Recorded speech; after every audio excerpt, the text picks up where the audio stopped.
सम्पूर्णमा नमस्ते अनि जय श्री सच्चिदानन्द। आज 2072 सालको विजय दशमीको पावन अवसरमा सम्पूर्णलाई दुर्गा भवानी माताले आशीर्वाद प्रदान गरेको हुनुपर्छ। अनि हाम्रो सधैँ काका तब्लिस श्री तिलबहादुर गुरुङज्यू नमस्ते। उहाँको पुण्य निवासमा आज हामी भेला भएका छौँ। मेरी श्रद्धेय दिदी श्रद्धेय श्री इन्दुका गुरुङ, जय श्री सच्चिदानन्द। उहाँको आवाजमा आज हामी उहाँको सुरिलो आवाज भन्न रुचाउँछु म अझ। उहाँको सुरिलो आवाजमा हामी आज एउटा भजन गाउँदैछौँ। उहाँ भुटानबाट भर्खरै मात्र अस्ट्रेलियामा आउनुभएको र अस्ट्रेलियाको पर्थमा रहनुहुन्छ र म लक्ष्मण गुरुङ तपाईँलाई भेटिँदैछ।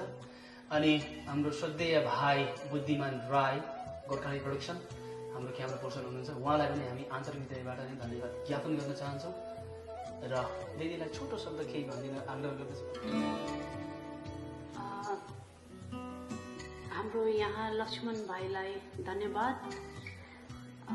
साथसाथमा यहाँ हाम्रो दाजु अनि क्यामेराम्यान भाइ हजुरहरूलाई एकदमै आन्तरिक हृदयबाट नै धन्यवाद दिन चाहन्छु, किनकि हजुरहरूले गर्दा नै यो आज यस्तो अपर्च्युनिटी मैले ग्र्याब गर्न पाइरहेको छु र आफै आफूलाई भाग्यशाली ठानिरहेको छु र जानी नजानी यो भजन प्रस्तुत गर्न गइरहेकी छु र यदि कुनै भुल त्रुटि भएमा हजुरहरू सबैजनाले माफ गरिदिनुहुन्छ होला भन्ने धेरै आशामा छु।